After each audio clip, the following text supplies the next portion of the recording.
మీ personal interviews మరియు వ్యాపార ప్రకటనల కొరకు ఈ నెంబర్ని సంప్రదించండి. నమస్తే, వెల్కమ్ టు మనం టీవీ. నేను మీ ప్రియాంకారావు. బీపీ ఇది ప్రతి ఒక్కరికి వస్తూనే ఉంటుంది. So high BP, low BP ఉన్న పేషెంట్స్ కి ఎందుకు కిడ్నీ సమస్యలు ఎక్కువగా వస్తున్నాయి, ఎందుకు ఈ బీపీ అనేది కిడ్నీ మీద ఇంతగా ఎఫెక్ట్ చూపిస్తుంది అనే విషయాలపై మనకి అవగాహన కల్పించడానికి ఈ రోజు మనతో పాటు నెఫ్రాలజిస్ట్ డాక్టర్ అరుణ్ కుమార్ గారు ఉన్నారు. వారితో మాట్లాడదాం. నమస్కారం సార్. నమస్తే అండి. సార్, బీపీ అంటే హై బీపీ కావచ్చు, లో బీపీ కావచ్చు, సో వంశపారపర్యంగా వస్తుంది, అట్లనే నార్మల్ గా కూడా రెగ్యులర్ గా మనం చూస్తున్నాం. సో ఎందుకు ఈ బీపీ అనేది కిడ్నీ మీద ఇంతగా ఎఫెక్ట్ చూపిస్తుంది?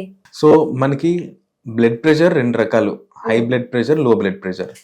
ఇన్ఫాక్ట్ ఏంటంటే హై బీపీ కన్నా లో బీపీ ఇంకా డేంజర్. ఓకే, సో లో బ్లడ్ ప్రెషర్ అన్నది సాధారణంగా ఏరే సీరియస్ ప్రాబ్లమ్స్ ఉన్నప్పుడు కానీ, ఇన్ఫెక్షన్ ఉన్నప్పుడు కానీ, బాగా సివియర్గా డీహైడ్రేట్ అయిపోవడం వల్ల కానీ చూస్తుంటాం. మనం రెగ్యులర్గా మనము కొంతమందికి బీపీ 90/60, 100/60 ఉంటుంది. దాన్ని లో బీపీ అనేస్తారు కానీ అది వాడుక భాషలో అంత కరెక్ట్ కాదు. ఎందుకంటే వాళ్ళకి బేస్ లైనే కొద్దిగా తక్కువ ఉంటుంది. మెడికల్గా మనం చెప్పే లో బ్లడ్ ప్రెషర్ అంటే 90/60 కానీ అంతకన్నా తక్కువ ఉన్నప్పుడు. ఓకే, సో ఇప్పుడు మనకి ఎప్పుడైతే kidneys main functioning filtration. Okay, so kidney దగ్గర ఏంటంటే ఆల్మోస్ట్ మనకి 20% ఆఫ్ ద బ్లడ్, మన హార్ట్ పంప్ చేసిన బ్లడ్ లో 20% బ్లడ్ కిడ్నీస్ దగ్గరికి వెళ్తూ ఉంటుంది. ఓకే, సో మనకి ఎప్పుడైతే బ్లడ్ ప్రెషర్ తగ్గిందో, ఓకే, సో బ్లడ్ ఫ్లో తగ్గుతుంది. సో బ్లడ్ ఫ్లో తగ్గినప్పుడు మిగిలిన ఆర్గన్స్ కన్నా ఎక్కువ బ్లడ్ కిడ్నీ దగ్గరికి వెళ్తుంది కాబట్టి కిడ్నీలో కొన్ని సెన్సర్స్ కూడా ఉంటాయి అన్నమాట. ఆ సెన్సర్స్ యాక్టివేట్ అయ్యి ఫస్ట్ ఎఫెక్ట్ కానివ్వచ్చు, ఫస్ట్ రికగ్నైజ్ అయ్యేది కూడా కిడ్నీనే. ఓకే, సో మన బ్లడ్ ప్రెషర్ డౌన్ అయిందని వెంటనే కిడ్నీ రికగ్నైజ్ అవుతుంది. సో ఎందుకు అలా జరుగుతుంది అంటే కిడ్నీ యూరిన్ ఫార్మేషన్ హెల్ప్ అవుతుంది కాబట్టి ఒక పేషెంట్ లో బీపీ ఉన్నప్పుడు ఆయనకి ఎక్కువ యూరిన్ వస్తే కరెక్ట్ కాదుగా ఆ టైంకి, ఎందుకంటే వాటర్ లాస్ అయిపోకూడదు బాడీలో. ఆల్రెడీ పేషెంట్కి వామిటింగ్స్, డయేరియా ఏదో ఉంది, హెడ్ సన్ స్ట్రోక్ తగిలింది, ఆల్రెడీ బీపీ డౌన్ అయిపోయింది. సో వెంటనే కిడ్నీస్ రికగ్నైజ్ చేయడం వల్ల యూరిన్ ఎక్కువ వెళ్ళిపోకుండా కంట్రోల్ చేసి మళ్ళీ బ్లడ్ ప్రెషర్ని పికప్ చేయడానికి కిడ్నీలో రెనిన్ యాంజియోటెన్సిన్ సిస్టమ్ అని ఒక బ్లడ్ ప్రెషర్ రెగ్యులేటరీ సిస్టమ్ ఉంటుంది. ఇది ఒక హార్మోనల్ సిస్టమ్ అన్నమాట. ఈ సెన్సర్స్ యాక్టివేట్ అయ్యి వెంటనే బీపీని పెంచడానికి తోడ్పడతాయి. ఓకే, ఈ ప్రాసెస్లో బీపీ పెరగలేదు అంటే పేషెంట్కి కిడ్నీ కాంపన్సేట్ చేయలేకపోతుంది, ఇంకా డిహైడ్రేట్గా అయిపోతున్నారు, ఇంకా మోషన్స్ అయిపోతున్నాయి, ఇంకా వామిటింగ్స్ అయిపోతున్నాయి, లేదా సివియర్ ఇన్ఫెక్షన్ ఉండి బీపీ ఇంకా పెరగట్లా, ఇంకా డౌన్ అయిపోతుంది. ఒక సర్టెన్ ఎక్స్టెంట్ తర్వాత కిడ్నీస్కి బ్లడ్ సప్లై తగ్గిపోవడం వల్ల కిడ్నీస్ కూడా ఒక రకమైన హైపోక్సియాలోకి వెళ్ళిపోతాయి. అంటే మన బాడీలో ప్రతి టిష్యూ పనిచేయాలి అంటే కనుక blood flow important, oxygen important. ఎప్పుడైతే బ్లడ్ ఫ్లో తగ్గి ఆక్సిజన్ తగ్గిందో ఆ టిష్యూ అనేది డెడ్ అయిపోతుంది. ఓకే, సో కిడ్నీ కూడా ఒక రకమైన స్ట్రెస్లోకి వెళ్ళిపోయి దీన్ని అక్యూట్ ట్యూబులర్ ఇంజురీ లేదా అక్యూట్ ట్యూబులర్ నెక్రోసిస్ అంటాం. ఓకే, సో కిడ్నీ సెల్స్కి బ్లడ్ సప్లై తగ్గిపోవడం వలన ఆ కిడ్నీ సెల్స్ కూడా పనిచేయడం ఆగిపోతుంది. మిగిలిన ఆర్గన్స్ విల్ ఫాలో కిడ్నీ, అంటే లంగ్స్ కానివ్వండి, లివర్ కానివ్వండి, అవన్నీ తర్వాత. ఫస్ట్ ఎఫెక్ట్ అయ్యేది మాత్రం కిడ్నీనే బీపీ తగ్గిపోతే. బికాస్ బీపీ రెగ్యులేటరీ సెంటర్ కిడ్నీలో ఉంది, కిడ్నీకి ఎక్కువ డిమాండ్, బ్లడ్ డిమాండ్. ఓకే, ఇప్పుడు హై బ్లడ్ ప్రెషర్కి వద్దాం. ఓకే, ఈ హై బ్లడ్ ప్రెషర్ అన్నది బీపీ ఎక్కువ అయ్యి హై బ్లడ్ ఫ్లో కిడ్నీకి వెళ్ళింది అనుకోండి, అది ప్రమాదమే. సో ఒక కిడ్నీకి ఫిల్టర్కి, కాఫీ ఫిల్టర్ లాగా ఒక ఫిల్టర్ మీద హోల్స్ ఉన్నాయి. ఓకే, సో ఈ కిడ్నీలో ఈ ఫిల్టర్స్ ఏం చేస్తాయి, బ్లడ్ని ప్యూరిఫై చేస్తాయి. సో అంటే పైనుంచి బ్లడ్ పడుతుంటే అది యూరిన్ రూపంలో కిందకి వెళ్తుంది, మళ్ళీ కావాల్సిన మన ప్రోటీన్ మాలిక్యూల్స్, హిమోగ్లోబిన్ అవన్నీ మళ్ళీ బ్యాక్ వెళ్ళిపోతుంది బ్లడ్ సర్క్యులేషన్, ఒక ఫన్నల్లో ఊహించుకుంటే. సో ఎక్కువ ప్రెషర్తో పడింది అనుకోండి బ్లడ్, ఫిల్టర్ మీద ఎక్కువ ప్రెషర్ పడుతుంది.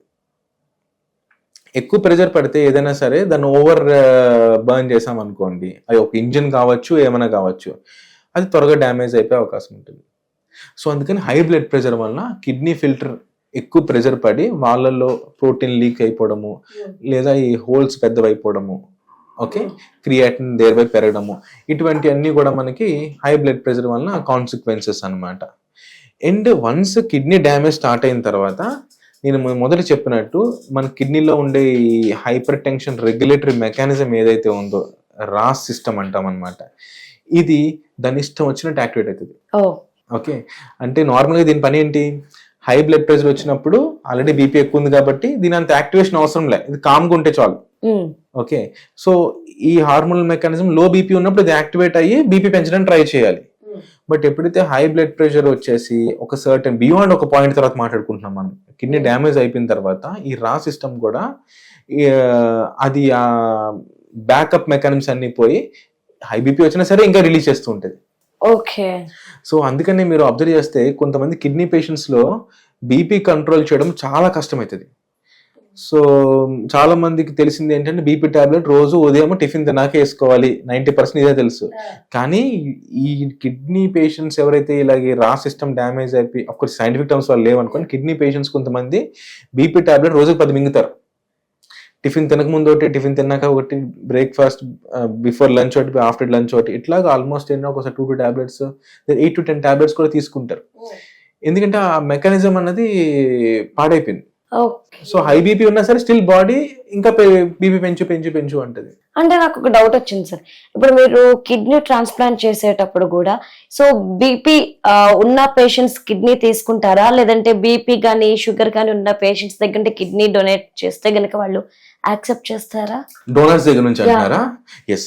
సో డోనర్స్ దగ్గర నుంచి 2 టర్మ్స్ ఉన్నాయి, ఒకటి నార్మల్ డోనర్, ఇంకోటి ఎక్స్టెండెడ్ ఆర్ రిలాక్స్డ్ డోనర్ అంటాం. అంటే ఫర్ ఎగ్జాంపుల్ కరెక్ట్ గా మాట్లాడుకుంటే కనుక షుగర్ బీపీ లేకుండా ఉన్నారు అంటే కనుక ఐడియల్ సినారియోలో it's best any day. Okay, suppose sugar BP ఉంది, బట్ లైక్ అది ఏ లెవెల్లో ఉంది అంటే షుగర్ బీపీ వలన ఈ పేషెంట్ కి ఎంతవరకు డ్యామేజ్ అయింది ఆల్రెడీ చూసుకుంటాం ఒకటి, అండ్ ఈ డోనర్ ఏజ్ చూసుకుంటాం. Okay okay, so for example ఇప్పుడు నాకు ఎందుకంటే మన ఐడియా అంతా ఏంటంటే ఒక డయాలసిస్ పేషెంట్ ఎవరైతే ఉన్నారో బికాజ్ డోనర్ లేకపోవడం వలన ఓకే ఇన్ లైఫ్ లూజ్ అవ్వకూడదు. ఓకే, సైమల్టేనియస్ గా ఒక కిడ్నీ డొనేట్ చేయడం వలన ఈ డోనర్కి ఎటువంటి హార్మోన్స్ జరగకూడదు, in quality of life compromise అవ్వకూడదు. సో ఎంతమంది డోనర్స్ ఉన్నారో చూసుకుంటాం. సో డోనర్లో ఒకరికి బీపీ షుగర్ ఏం లేదు, ఇంకొకరికి బీపీ ఉంది షుగర్ లేదు, ఇంకొకరికి బీపీ షుగర్ 2 ఉన్నాయి, ముగ్గురు వచ్చారు డొనేట్ చేయడానికి. ముగ్గురు వచ్చినప్పుడు ఫస్ట్ ఏమీ లేనప్పుడు తీసుకుంటాం, సింపుల్. సపోజ్ ఈ కేసు ఎలాంటి పేషెంట్ లేడు, మనకి బీపీ లేదా ఇంకో పేషెంట్ బీపీ షుగర్ ఉంది. సో ఈ బీపీ కంట్రోల్ ఉందనుకోండి, కిడ్నీ ఫంక్షనింగ్ బాగానే ఉందనుకోండి, we can accept. Okay okay, yeah right. So అంటే డాక్టర్ గారు, ఒకవేళ ఎవరైతే కిడ్నీ ట్రాన్స్ప్లాంట్ కి రెడీగా ఉన్నారో, ఎవరికైతే కిడ్నీ మార్పిడి అవసరమో వాళ్ళకి బీపీ షుగర్ ఉన్నప్పుడు వాళ్ళకి రిస్క్ ఫ్యాక్టర్ ఎంత ఉంటుంది? అంటే డోనర్ గురించి అడుగుతున్నారా? లేదు, ఎవరైతే ఆపరేషన్ చేపించుకుంటున్నారు వాళ్ళకి షుగర్ బీపీ ఉండడం వలన. ఎస్, సో షుగర్ బీపీ మీకు ఇందాక మనం అనుకున్నట్టు కిడ్నీ డ్యామేజ్ అవడం వలన, నాన్ ఫంక్షనింగ్ కిడ్నీ ఉండడం వలన వీనికి బీపీ అనేది చాలా హై బీపీ వెళ్ళిపోతూ ఉంటుంది. ఈ పేషెంట్ ట్రాన్స్ప్లాంటేషన్ అయిన తర్వాత ఈయన బీపీ బ్రహ్మణంగా కంట్రోల్ అవుతుంది. Okay, with very minimum medication. ఇది లాజిక్. ఎందుకంటే మనకి ఇందాక అనుకున్నట్టు డ్యామేజ్ అయిన కిడ్నీలో ఈ కౌంటర్ రెగ్యులేటరీ మెకానిజమ్స్ అన్నవి సరిగ్గా పనిచేయట్లేదు. ఓకే, సో ఇప్పుడు మళ్ళీ నార్మల్ ఫంక్షనింగ్ కిడ్నీ పెట్టాం.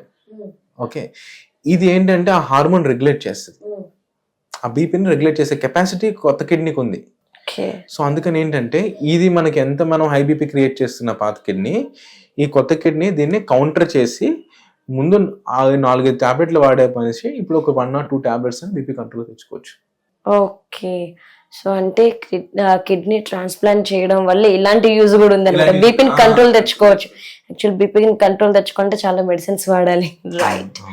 యాక్చువల్లీ చెప్పాలంటే బీపీకి కిడ్నీకి ఉన్న రిలేషన్ ఎలాంటిది, ఎంత ఎఫెక్ట్ అవుతుంది అనేది చాలా క్లియర్ గా పిన్ టు పిన్ ఎక్స్ప్లెయిన్ చేశారు. Thank you so much sir.